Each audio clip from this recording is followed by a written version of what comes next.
ሰላም አድለን ምሕረትን ቅዱስ ሚካኤል የኛ አባት ሚካኤል ሚካኤል ሊቀመል ወንድሞች እጃችሁን ከፍ አድርጋችሁ ለቅዱስ ሚካኤል ለፈጥኖ ደራሹ እንደ እሳት ይነዳል ናለሁኝ ደም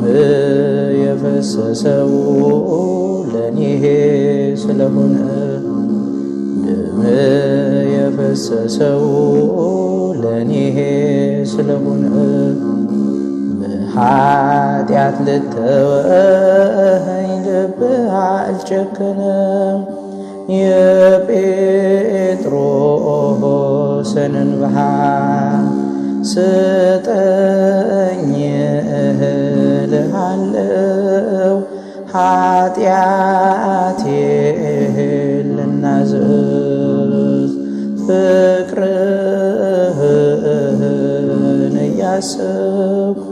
በሞት ጥላ ውስጥ እንኳን ብሄድ ጌታ ሆይ